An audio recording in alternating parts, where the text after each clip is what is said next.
really excited to be interviewing you today. If you could only know what an absolute privilege this is for me. I think the first time I met you, I had the privilege of meeting you at lunch with Sean.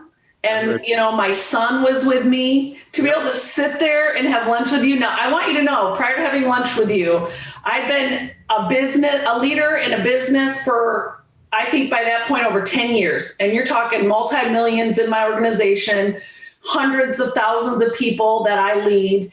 And God led me back to the prayer of Jabez. I read it as a child with my mom. We prayed it. God had led me back to it. And our whole team, our whole organization started praying it. And I'm telling you, we were supernaturally blessed. And recently we've been praying it again. And a month ago, Bruce, I read The Dream Giver with every leader in our company. Whoa. And we've really been tapping into that as we head into the new year. I read Beyond Jabez, and a girlfriend of mine read actually Secrets of the Vine too recently. Wow, good for her. I've been on a kick. I've been on a Bruce Wilkinson kick. And then at the International Day of Prayer, I had the privilege of introducing you to my parents. We were there. That's right. And you were the most fun up on stage, and you were there with some of the giants of faith. And that was cool. And now Ravi Zacharias, I was sitting next to, is no longer here.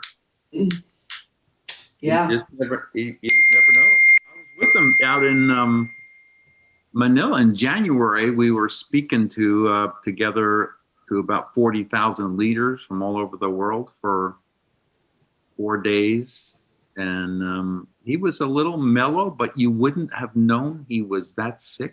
He didn't mention it to me. That's too bad. Yeah, we missed him. Well, for those that are watching or listening to our podcast today, I just have to tell you who we're talking to. In case you didn't know, we're talking to Bruce Wilkinson today. He is a teacher. He is a speaker, author, leader, entrepreneur, philanthropist, and so much more. You guys, he has given keynotes, speeches and addressed in, international events and stadiums with audience of more than 80,000 people. You've written over 60 books. I just named 3, and you've written over 60. I know the other day when I talked to you on the phone, you're finishing another project. And quite frankly, just know you're working from sunup till sundown. I just admire you so much. I cannot tell you how excited I am to have this conversation with you today. And I just have to say, and you talked to me about dating. Y'all, he's been kicking my butt about dating. And I'm like, I'm finally ready. Okay. But that was the least thing I thought of all the things we talk about. And actually it made me love you even more. Cammie, when I was first with Jabez, when I first started teaching college, one of the senior girls came in to see me, and she was straight A student, and she was depressed. And I said, "What's the matter?" And she says, I don't date. Do you want to date? Oh, yes, but nobody ever asked me. I said, well, can I give you a secret? She said, sure. I said, do you think God wants to bless you? Does God want to bless me? Yes. Why don't you ask him to bless you and send you some dates this weekend? I can't do that. Well, why not? Well, that's not right. I said, what's wrong with that? Well, I don't know, but it's not very spiritual. But isn't it causing you to be depressed from your point of view? Well, yeah. And isn't God concerned with you being depressed? And she said, well, yeah, but I don't know. I said, if God doesn't want to answer your prayer, he'll say no. So just ask him. Ask him for this weekend. And it was on Tuesday. So she said, you were right here? I said, no, every day. So to the weekend. Just say, God, please bless me and send me a good date this weekend. So I didn't hear for the rest of the week. And I have her in class on Monday morning. And she came floating into the classroom. And I knew, oh, she had a date this weekend. I had a date on Friday night. I had another man on Saturday afternoon, and I had a date with another person on Saturday night. And then she kind of looked down and she said, I probably did something I shouldn't have done. What did you do? I told the girls in my dorm what happened. And now they're all praying this Jabez prayer for a date. Somehow we think that God's not interested in every part of our life. Oh, he is. He is. I know we were going to do this a little bit ago and we had to reschedule, but it's still a time of year where the mass amount of the world is thinking about goals, dreaming. I think about goals and dreaming all year round, but I'd like to know a little bit more about you. And then I want to know, yes, you have to tell my listeners about you, Bruce. Tell them a bit about your background and I know you could talk for an hour about that. You've got kids. How on earth have you become the master on dreaming? And how do you handle the new year? You asked me 3 questions. You get to pick whichever one you want. Well, I'm happily married and I have 3 children and I have 11 grandkids. Ooh. They're all over. And I live in South Carolina on a lake where I love to sit on my back porch, do my work, and overlook the lake, even in the cold weather. I just love it out there. And I am a dreamer that wants the next mountain. I want to do, I hope that this doesn't sound, inappropriate, but I really want to do a lot for God. I do, a lot. And when you want to do a lot for a person who has unlimited power, then all you need to do is really ask. And so I've had many different, I'm what's called a serial entrepreneur. It's a person that goes through many different, in the secular world, many different businesses. I've had many of them. I've done many things. I've published magazines. I published 7 new magazines a month, published over 120 million copies. And I wrote books and edited 4 Bibles, and I'm now in my 76th book. And then I got involved in doing conferences across the country called Walk Through the Bible, a survey of the Bible. And we did 10,000, think of this, 10,000 seminars. And then we took it around the world, and I had 32,000 teachers in 86 countries teaching this. And then some friends asked me if I'd help them raise funds, and I'm always trying to help other groups. And the Lord led us to a dream of raising, this is a bit, you asked me what my life is like, and we prayed, and there was 5 of us in the room, and I said, we need to ask God how much money he wants us to raise for these groups. So I said, each of you pray, and we'll see what happens. There was no goal. We had no goal at that point. And I said, write it on a note, and I had on a flip chart. And I put their 5 names down, and I was one of the 5. And I said, okay, what's your number? And the first lady worked with me for 30 years, and she said, I don't want to tell anybody the number. It's crazy. I said, that's all right. There's no wrong answer. You just ask God to help you give a goal, because you can. He doesn't always answer it, but you can ask him. And she finally said, here's the paper. I'm not reading it. And it was $100 million. And then the next person, like this, hands the paper. All 5 of us had $100 million. So I said, this couldn't be of our own thinking. We weren't talking about those kind of numbers. So we began to pray for 100 million.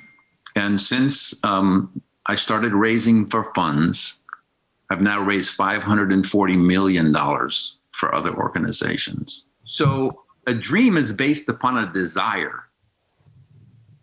And if you don't have a dream, you're not letting your heart talk to you about what it wants, because everybody has desires. And if you can't find that, it's because probably you tried something and it didn't work, and you there put a big, X on that part of your life, and you closed your heart down, or God let you down in some way from your point of view. and can't be trusted, or somebody really hurt you, or you hurt yourself, and you got a lot of unforgiveness in you. Those are the typical reasons. There aren't 10 reasons why people don't get their dreams going. Mm. But when you live without a dream, that is a desire you really want to achieve, you really do. Your life is colorless. It's like, I had COVID a while. I can't smell anything still. You can't smell anything, and I can't taste anything. That's what life is without a dream. Why?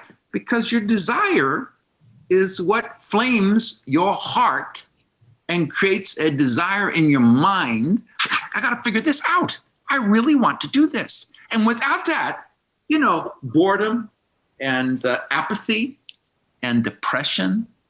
And when that happens, you know what also happens? Mm. Our heart becomes saddened, and we can't get comfort, Cammie. We can't get comfort. And out of that feeling that continues, I'm going to just be a little religious here. That's what makes us be tempted to sin a lot. Mm. Is it because we can't find comfort because we haven't let our heart out of this cage we have it in. Mm. And therefore, we're desperate to find comfort in any direction, whether it's, with another person or with a drug or with alcohol or with whatever it is that brings you comfort. That's why that happens. And that's where addictions ultimately come from. People whose heart, if I can just say it, died a while ago. So don't allow this issue of a dream or a significant desire you want to go for in your future. Dreams aren't in the past, and dreams aren't really in the present. Now, I'm living another dream right now. I started in 2013. Never mind. I've had quite a few of these because I want them. When I get up in the morning, I can't wait, okay, on the days that I'm working, I can't wait to get to the office.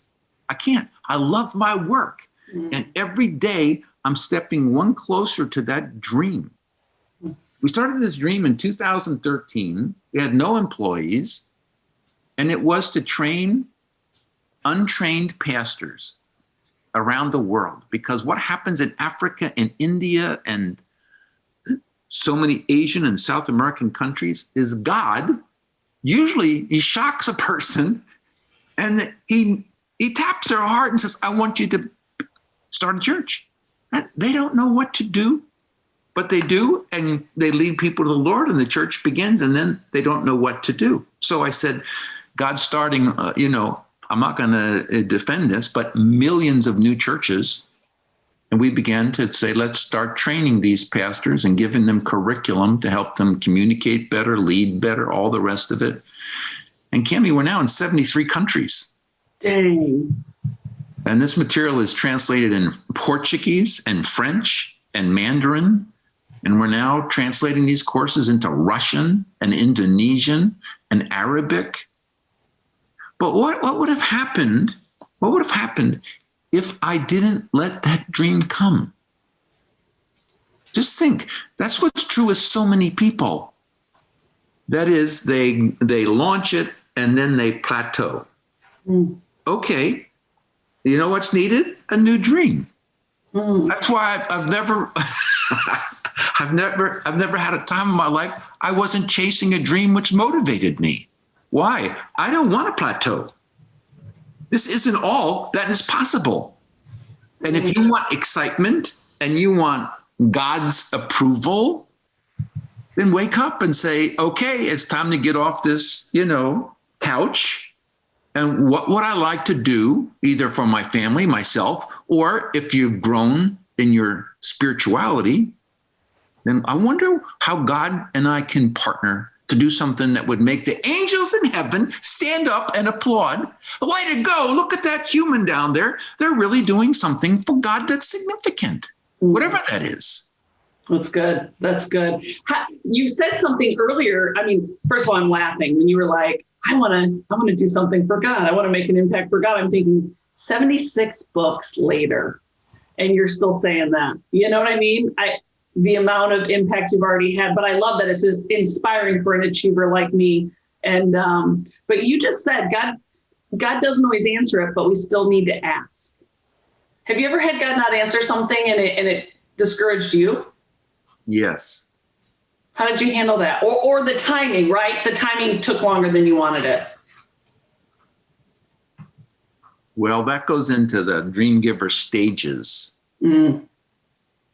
So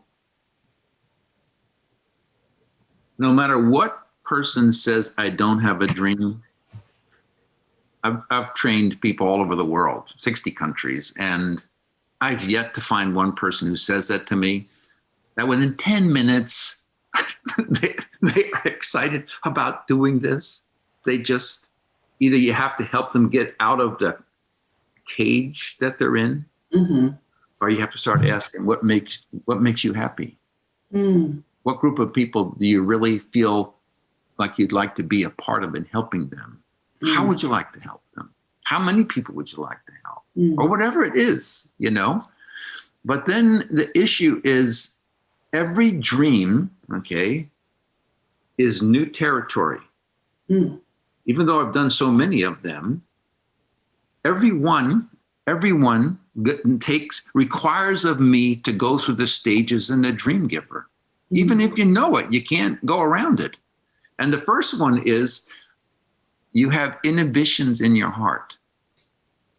It inhibits you. It puts the brakes on you. And what is the inhibition? It's natural. It's to be expected. That is, I've never crossed into that territory over there before. I've never done that. I don't know how to do that. I can't possibly do that. I am going to fail. Where am I going to get the money? Where am I going to get the people? It's not going to work. That's all those things are sentences of looking past the wall where you've lived on this side of the wall. And if you climb up and you look over the wall, you're going to be afraid because you've never been there. And if a person realizes those feelings are God-given, they're not of Satan. They are to protect a person from recklessly going into places they shouldn't go. But once you realize if that's really what you sent is part of your destiny to go do that over there, then realize you have to get past that 4-letter word. It's called fear. It's fear of the unknown, fear of failure. Okay, now, how have I been able to solve that? I want to do the dream more than I want to get rid of the fear. That's an important part. So that's one of the secrets about dream. Most people don't spend enough time building the dream and the desire and the commitment to go do this thing.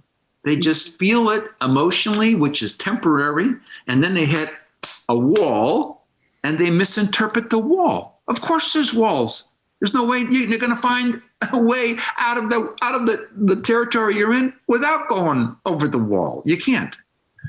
So one thing that I do is I spend a lot of time journaling. This is one of the keys of life. And, you know, both religious and secular people teach this, of writing not a diary, but a conversation. And your conversation can be with yourself. Mine is with God, because that's the best conversation there is. And so I started out my journal this morning. Dear God, good morning. It was very early this morning. And I said, I want to talk to you about this topic. And one of the issues is a dream is like a seed, okay? And if you plant it in your heart and you water it a little bit, it's this very weak, small, little precious thing.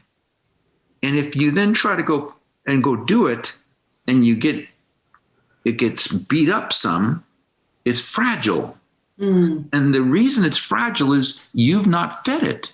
You have to stoke your own fire. You have to read books that motivate you. Listen to music that motivates you. And if you really want to lock it in, you need to journal and write out your commitments about this dream and talk to God about this dream. And then make out some statements. You know, I've got statements for every one of my dreams that I've done. What am I committed to do? Will I turn to the right or the left? If it gets too hard, will I quit? No, I will not quit. So build a dream stronger inside of you and hang around people that stir your dream. Talk to me about, help me become more committed about my dream. I'm mentoring a number of CEOs right now, 6 of them.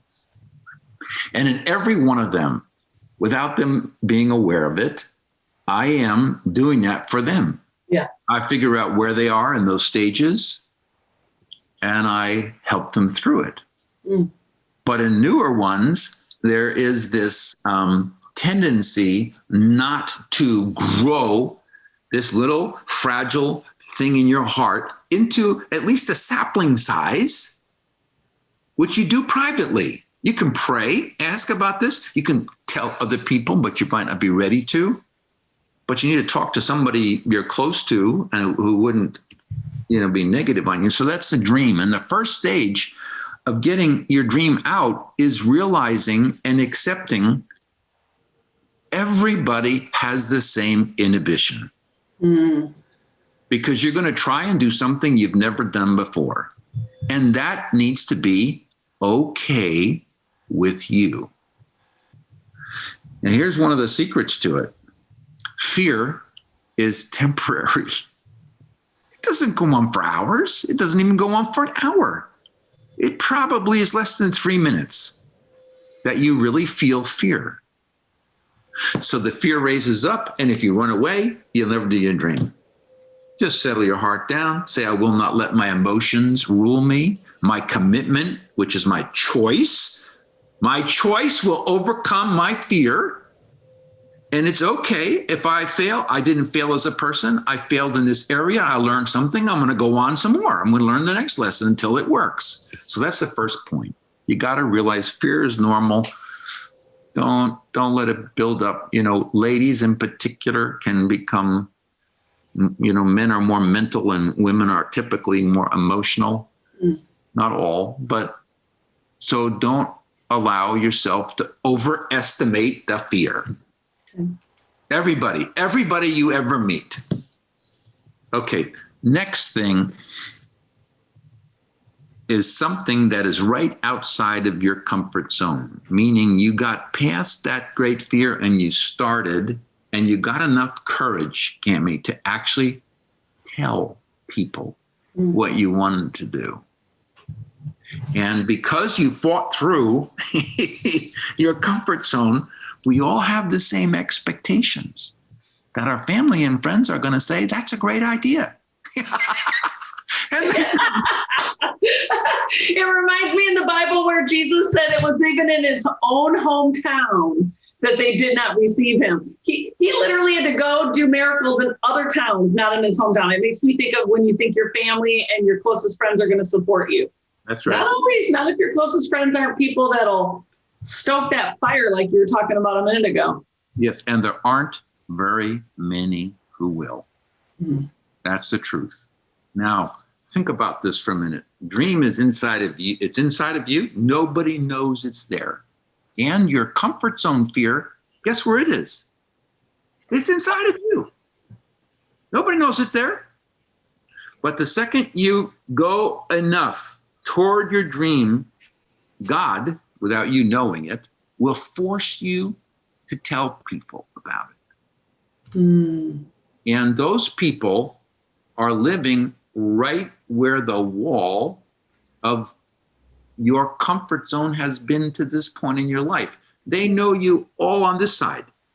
And now you're talking about doing this. You can't do that. Well, most of them are just afraid for you. They don't want you to fail. Some people, a smaller percentages, are envious of you because they're afraid that if you do it, then they'll look bad. And don't worry about those people. But I call these the border. These are the border between where you've been and where you want to go, border bullies. Yeah. And that's what stops the next group of people. They expect them to affirm this. You can do this. I'm here for you. And the majority will not. Mm. And because we're still too fragile inside of our heart, and we're not committed more to the dream, we let other people's opinions and comments and criticisms kill the dream. But you know what? You had to let them kill your dream. They have no power to kill your dream without you giving it to them. Nobody on earth can kill the dream of what I'm doing right now with Teach Every Nation. Nobody can. Why? I will let them. I don't care what you say. I don't care who you are. Get behind me, Satan. Well, and honestly, I like what you said about we all have inhibitions and we need to stir the fire up. Like, I know there's something to putting the things out there so you're accountable to it, but there's also something, I kid you not, when it says in the Bible, do not give your pearls to pigs. It makes me think about these dreams in our hearts that you haven't stoked the fire enough yet, or you haven't gotten clear enough yet, or they're still fragile, or you're not committed enough to. I love that. I don't think I've ever heard it talked about that way, because I do know you have to put it out there, but I do know there's a period before you can put it out there. That's right. And you have to get past your comfort zone before you share with it. And if you're smart, or if you got enough wounds from the past, you'll think through, who is the safest person in the world that I could share this with? And for me, I'm so fortunate, it's my wife. And I'll say to her, something like, "Sir, I got a crazy idea. Can you help me think about it and encourage me about it?" Man alive. She's probably been saying that since book 30. What next? Well, I've heard a lot of your stories between Secrets of the Vine and Prayer Jabez and the Dream Giver. So I'm sure she's like, oh boy. I mean, somebody needs to be praying for her, Bruce. When God first called us to go to Russia and Ukraine and recruit all these organizations and $60 million and all these people moving, I was overwhelmed, beyond overwhelmed. And I knew what it would take as the chairman of this. I got a committee of 12 other presidents of organizations, and I was the chairman of it. And before I made the commitment to do it, I began talking to Darlene about this. And I took her for a walk outside of our house. And I told her about the price tag it would be on her, because I'd have to be traveling a lot. And on our kids. And I said to her, because we're going into a place that slaughtered 70 million people, the darkness is very, very thick. And we'll be attacked. I don't know how or when, but we will be. So as we walked, I said to her, I want you to know something. I won't do this unless you are 100% for this. And that's not to put any pressure. That's the opposite. That's what I genuinely want to do, because without us together on this, we'll never do it. And she knew I meant it. And I would have never have felt she limited me, because that's not the kind of person she is. And we cried a little bit on that walk. There's some tears here and there. And she ended up coming back to me and saying, no, I think we're supposed to do this. So that's the opposite of a border bully. That's a border buddy, as I call it in the book. But it's somebody who comes alongside. I have a team of creative people helping me develop these courses that I make. And there are 4 of them. And I have a team that just won't. They're beyond going the extra mile. They don't know what that means. And they're committed and they're supportive and they're open and they're honest. We don't think this will work. We think this will work. That's what you need eventually if your dream's really going to grow. That's what happened to you. You've built a huge team. And now the sub people, they can build as big a team as they want. That's the most exciting thing. How big is your dream? Oh, let's see if we can't grow it this year. Well, how much do you want to grow it this year? What do you mean? Why don't you grow it 10 times? That's impossible. No, it really isn't impossible. When I told you the story of planting these vegetable gardens, it went 10,000 and we had a 0. It's impossible to grow 10,000 by 10. That's 100,000. You just sit there and count 100,000. And then we added another 0. And it was 1 million. And the last trip we had, the last year, one group from a church planted 100,000 gardens. Because we developed a strategy and we got the Department of Agriculture behind it. My point though, I was having a tea with, what's the fellow's name that was the most famous South African that died a little while ago? You know his name. Nelson Mandela? I was having tea with him. And he said, he knew what I was doing in all these countries, because nobody's ever done anything like that. And I didn't do it. The people did it. And he said, will you please plant the gardens for my tribe? Some of them are dying of hunger. So when you think about, Kimmy, in this illustration, some people were dying of hunger. If I was that person, how much would I want this white guy and the people he brings from America down here, 100, 200 people at a time, to come and do it for my tribe? And when I said to my wife and our child when we moved to Africa, I said, there's so much trauma. We are not going to close our heart. We're not going to let it. We're going to keep our heart open. We're going to put that person's pain in our heart. And then we're going to act on behalf of, if we were that person, what do we want? That's how you keep the fire in. You get a burden for whatever it is that you're doing. So that's the next issue, is expect people and don't be offended if they attack your dream. Don't be offended. Haven't you ever done that to somebody where you said to them, that'll never work? Well, you're a border bully. We do our kids all the time, don't we? And you genuinely think you're helping them, right? You genuinely think you're protecting them, which is funny. But yeah, totally. Okay, so I just wanted to share with you the dream, the comfort zone problem, that's inhibition, the intimidation, that's what this is, the border bullies. You feel timid inside of you. Intimidation is from somebody else external to you. And if you value the other person's opinion too much, you won't do any dream. You won't. It's when your desire to do is larger than their comments that you'll thank them for it. You won't be angry. You won't be hurt. You won't try to even convince them. You don't have to convince them. If you're convinced, every dreamer is the only person who needs to be convinced in the beginning stages, is you. Now, the fourth stage, and that's enough to talk about, because that's if you get past the first 3, you're one in probably 50 people. People die like flies.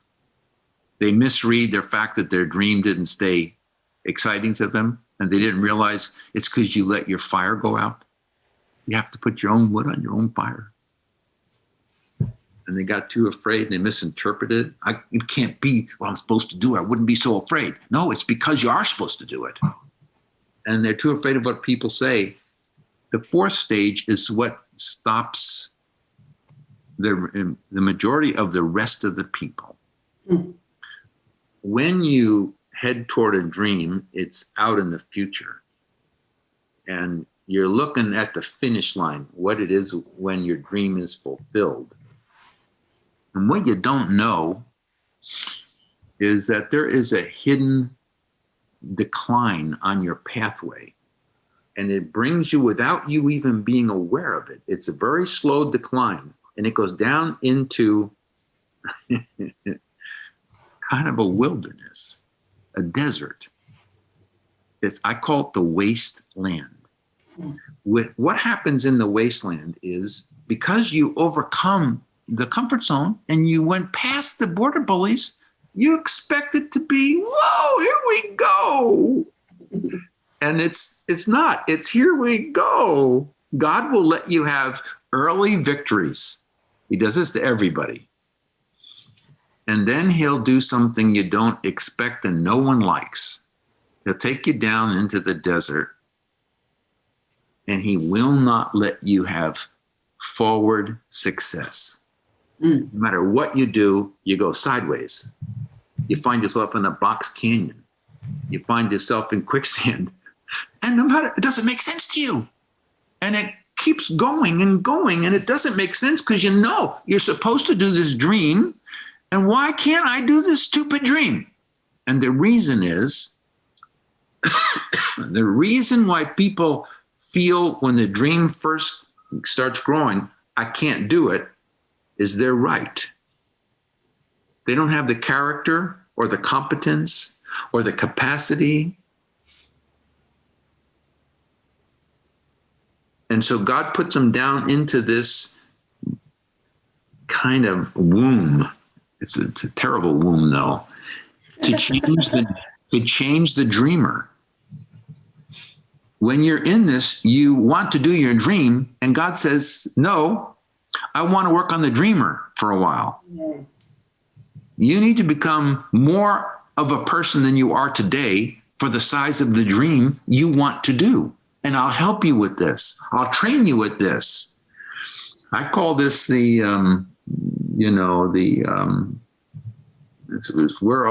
the cemetery of the dream.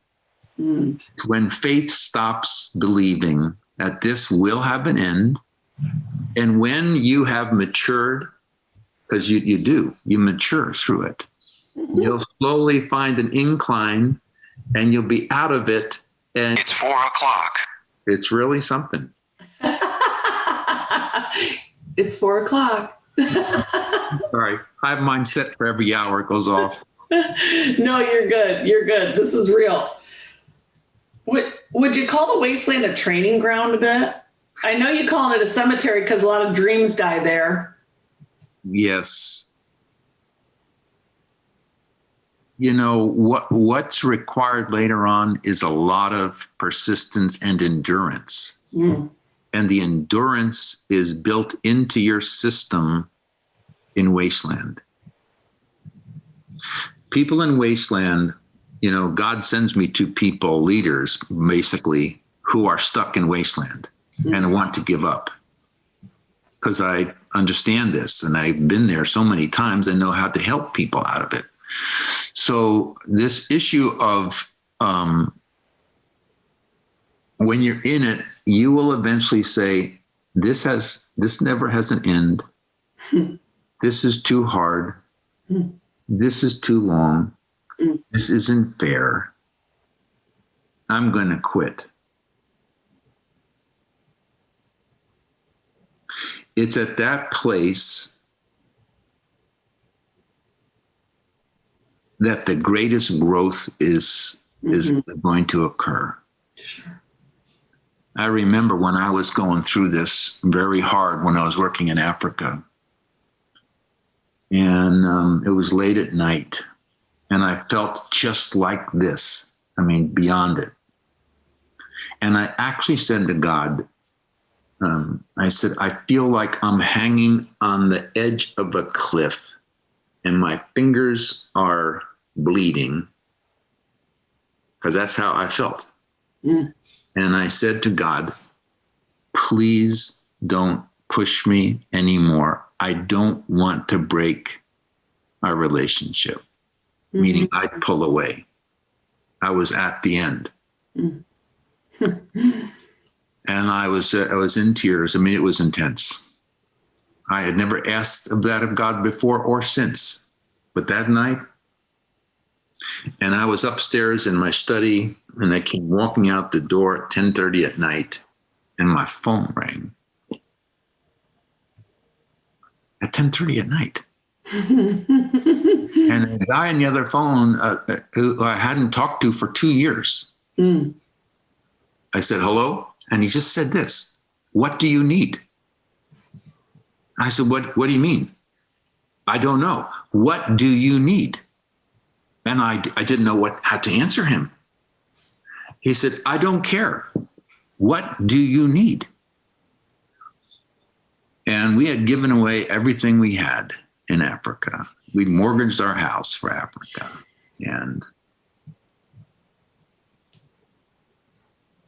I didn't know what to do. I felt awkward. And I said, I need $250,000. He said, fine. I will FedEx it tomorrow morning. What else do you need? I don't need anything else. Goodbye. Later on, I called him up, and a week later, and I said, what made you call me? He said, God told my wife and myself, call Bruce Wilkinson right now and give him whatever he needs. See, God heard me in the wasteland. He did. And he respected that. He wasn't offended at that. You know, he knows we're just a person. We're just a human. That was one of the most precious things God ever did to me. It happened right then. It was him saying, I heard you. No more pushing. Here's the money. So that doesn't happen to the majority of dreamers, because they stall out. They don't keep going for more and more and more. And eventually, God brings you into harder territories for dreams. But they're very, very significant. And obviously, as you keep hustling after the next dream, always worth it. It's, oh my, is it worth it? And those are the legacies, you know, of your life. Those are the things that Christ, it says in the Bible that Christ is going to review our lives one by one. And he's going to have a discussion with us about our works. What did we do? How did we choose to live our life? What type of person did we become? You know what I mean? Really. And when we look back over our shoulder, how many people have we helped one way or another? You know, my wife is mentoring 7 different women right now. And she has all kinds of conversations or lunches or, you know, letters or whatever. Those are people in her pathway. She not only helps me as her husband and with her kids, and she just finished writing all of the 11 grandkids. So she keeps that. See, that's it though. She keeps on keeping on. We all get tired. So what? Take a break. Get back up, and then ask for more. Ask for more. You know, I said to the Lord, there's 200 countries. We're only in 73. Show us how to get to the 200. Yes. Because Christ said, go into all the nations. Just because you don't know how, you don't have the money, or you don't have whatever you need, what do you want? You know, Christ said to us, he says, listen, I want to give you a secret about prayer. And most people have never gotten this. He said, ask whatever you desire.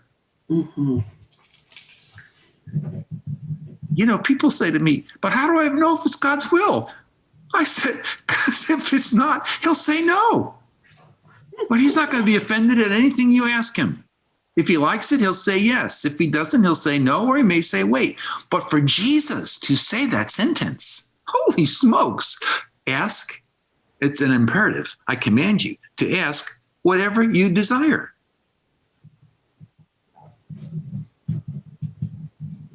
Gosh dang. Listen, I just have to say, I'm going back to what you said at the very beginning. Every single one of us has a dream. Every single one of us is a dreamer. And you know what?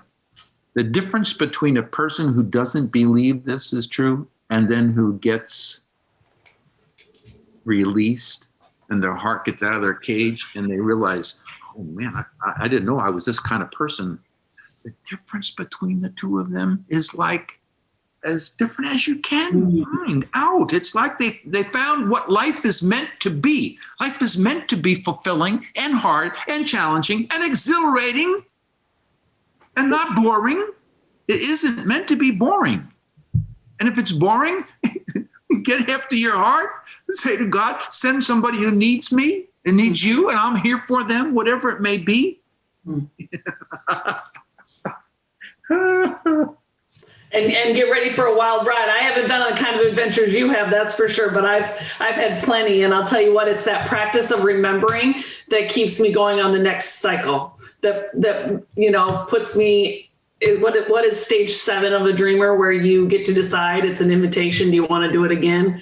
And it's that practice of remembering, and some of those spaces where I've seen the most, even in the wasteland, Bruce, even in the wasteland, the most painful places. Look at that memory you have. Look at that. You never would have had that opportunity to watch God show up for you like that. And it's like, please be careful what you wish for, right? Pray for patience. Nobody ever wants to pray for patience, but so here's my question to you now. These are scary questions. I rarely have this kind of conversation because I'm usually helping the other person. And I hope that this is a help to you personally and to your team. But I want to ask you a real serious question, okay? Oh boy. Okay. Why don't you add a 0 for next year? And right away, you're going to feel that's impossible. It's not impossible. You just haven't gone there. For instance, let's say, I don't know, let's say there is a 500,000 people that have used your thing, your product. I don't know if there are or aren't. But that means there's over 100 million that haven't. Mm-hmm. So the moment you say we can't is the moment you have to stop and say, wait a minute, what percentage of the market do you really have? So there's this massive market that's out there. And when you then, okay, let me kind of explain this. If you've done this amount last year, whatever it is, and you say, let's grow 10%, okay? In proportion, that's growing this much. Then your creativity, your innovation, your strategies are going to be to go from this point to this point. You just built your wall. And all of your strategies are here. When you say, why? Why be satisfied with that? So if you say, let's grow it not 100 times, but let's grow it 10 times, then here's what's going to happen. You will immediately say, I can't do that. You know why? Because you've been strategizing on how to grow 10 to 20%. But the moment you open your mind and you say, how can we grow 10 times? Your mind will go blank because you've not been thinking that way before.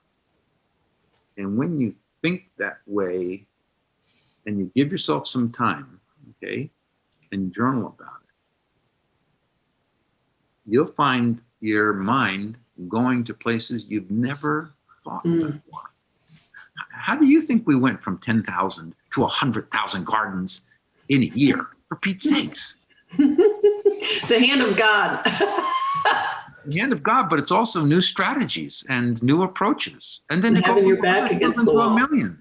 And go from raising no money to 540 million. New strategies, training people to do this. Yeah, your back is against the wall. Interesting how for many of us in the world right now, we're in a wasteland. Well, all that we're in is a place that requires innovation. New thinking. Absolutely. It does. Absolutely. And we either do something with it or we sit around and complain about it, right? Mm-hmm.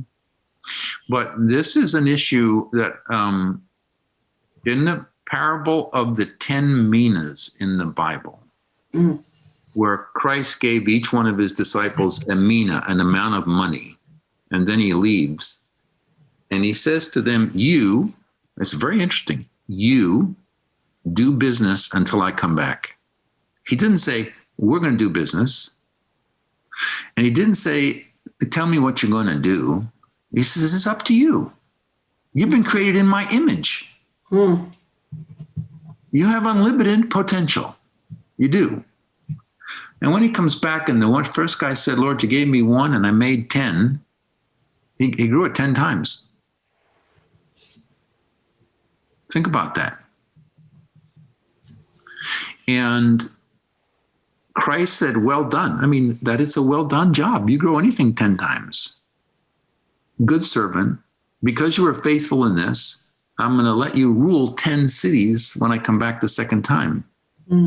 So this issue of, I call this the 10 mina principle.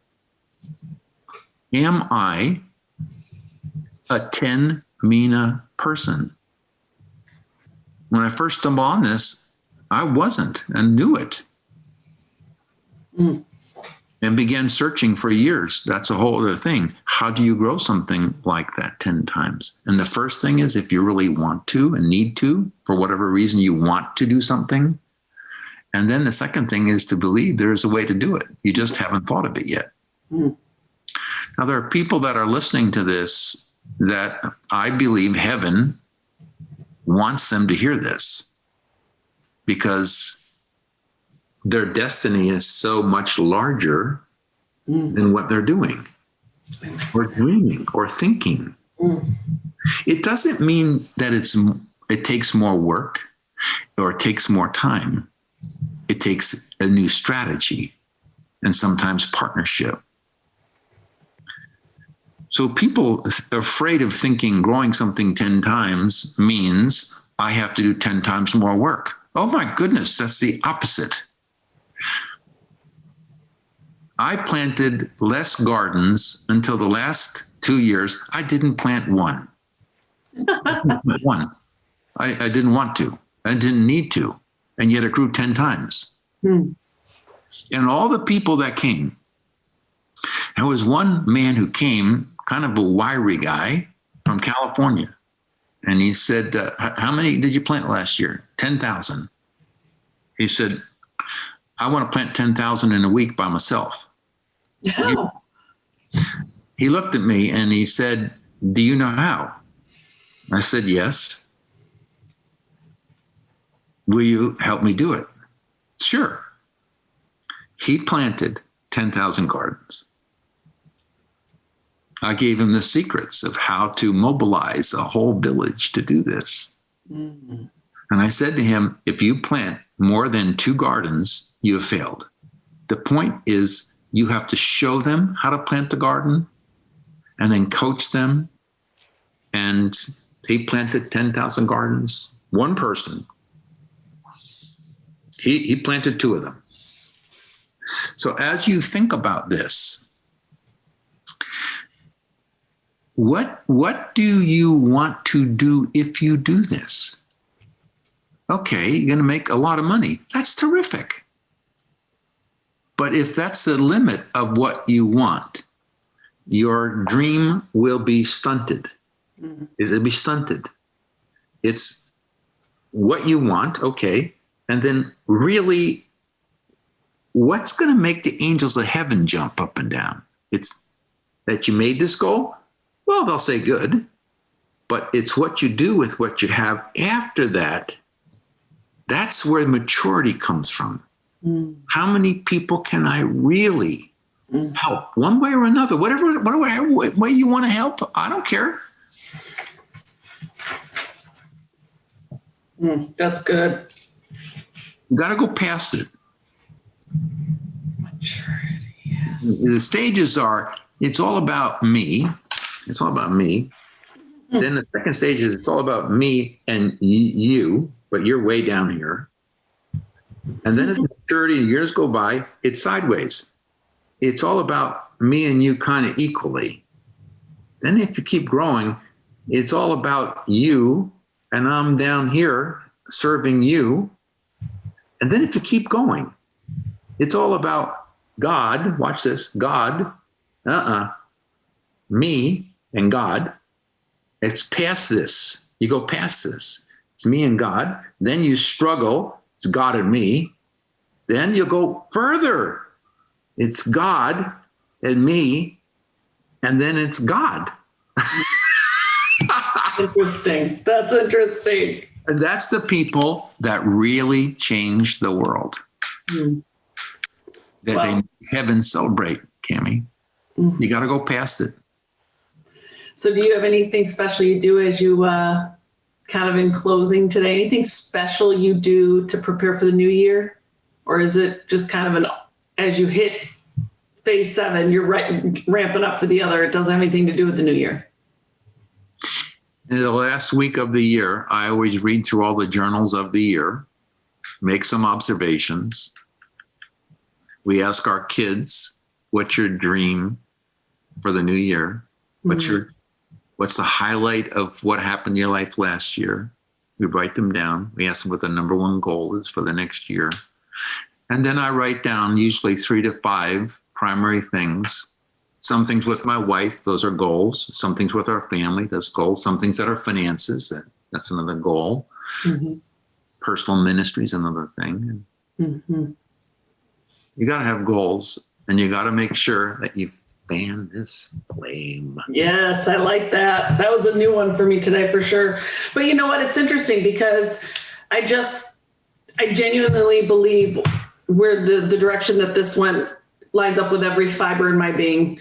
When you say, it gets into your heart and you think your heart is full and it can't fit anymore, you couldn't love any, you're like, just stuff those in and just make a little bit more room, that's my mission in life. And that's my purpose. And I would love how you said, we're all dreamers, every single one of us. It's just something's either hardened us, kept us from going after, but we're all dreamers and open our hearts. And that's what I want people to know. I think this year has been filled with so much loss. This year has been filled with heartache, lots of questions, frustrations. And I think if anything, I want people kicking off 2021 going, even if you can't change anything about what's going on right now, you still, you were born to dream, you were born to do big things. And what is your dream, and to fan that flame and fan it even bigger. Oh my gosh, I'm just, that's what I want people to know.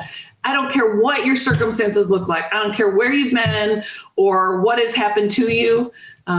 It can be different. It can be different starting right now, and you were born to dream, and it's time to dream. That's right. And there's going to be some people, a handful, that are going to be 10 million people next year.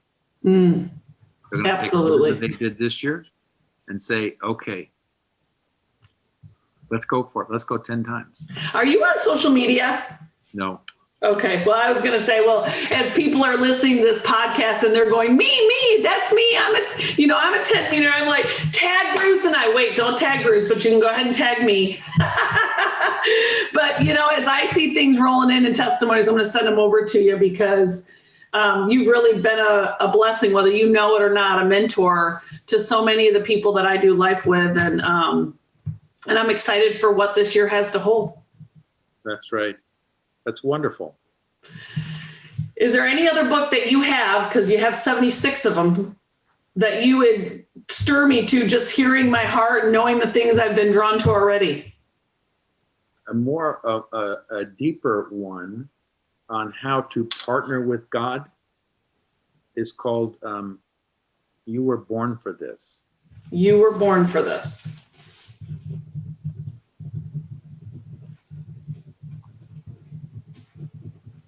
They All right. can on Teach Every Nation. That's where we are. And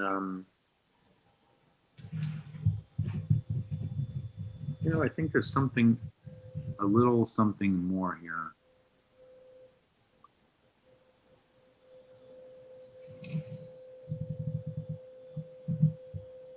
There is there's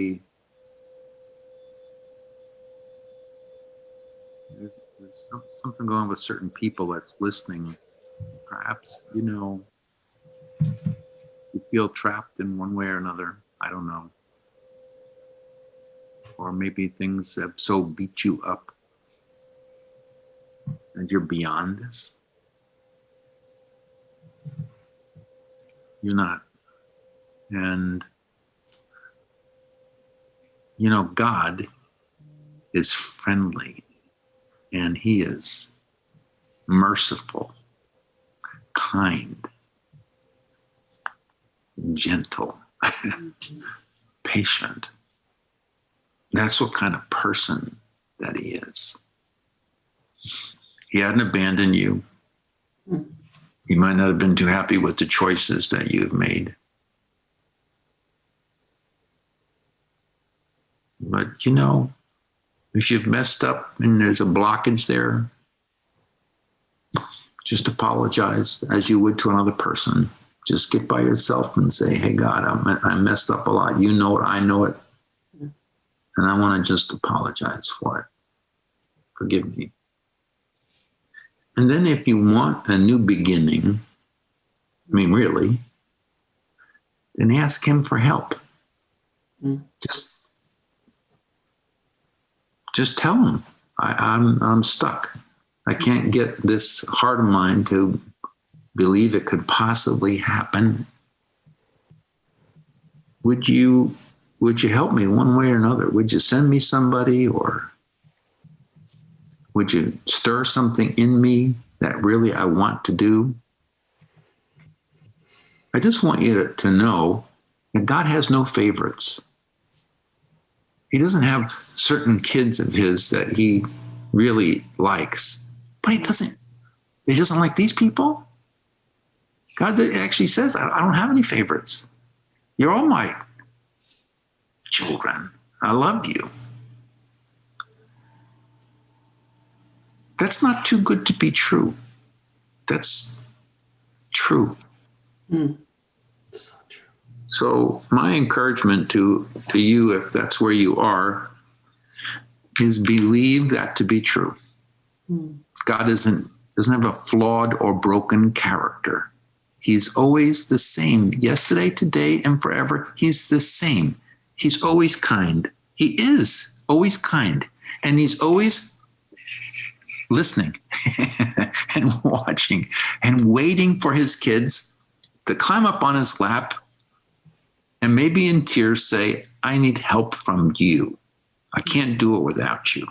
And man, does he love that, as any dad does. He loves to be asked. Yes, he does. And Cammie, I need to know, there's going to be some stories about this for some reason. I wasn't expecting this, but maybe I can pray. Would that work? Yes, please. Absolutely. Well, Lord in heaven, we've just been talking about you, as you know. And I just want to say, I think you are terrific. Even when you pushed me to the point in which my fingers were bleeding, you did it because you loved me and you wanted more from me. And that's what came out of that. And there isn't anybody, no matter what they've done, no matter what it's been done to them, that you don't care about. And I pray for the people that are just hurting today. And I ask that you would give them a gift of your comfort and that you would give them some personal attention in the next period of time that somewhere in the next week or so, they either burst into tears or they burst into laughter and say, my goodness, God just came through for me. I pray this in the name of Christ. Amen. Amen. And I stand in agreement with that. Yes. Yes, yes, yes. I think you're terrific, Amy. And I love what you do with people, and you motivate them and you encourage them and you're there for them and you model whatever it is that you are teaching them. I think it's terrific. And I love your heart. I love your motive. You are there for the other person. It's a pleasure to spend this time with you personally. Oh, well, it's been a real gift to me, Mr. Wilkinson, and I just thank you. You're welcome. I think I heard, is this your first podcast? I say no to everybody. Woo, woo, woo, woo. I do have a little bit of competition in me, so that's cool. That's really cool. That's exciting. You're the only one this year, and no matter who's requested it, my answer has been no. Well, because you told me, you said you are so focused on your bullseye that nothing distracts you. And I was like, ooh, I like that. Good for you, Cammie. Hey, have a Merry Christmas when it comes up. Blessings on you. Thank you again. You're welcome. Bye.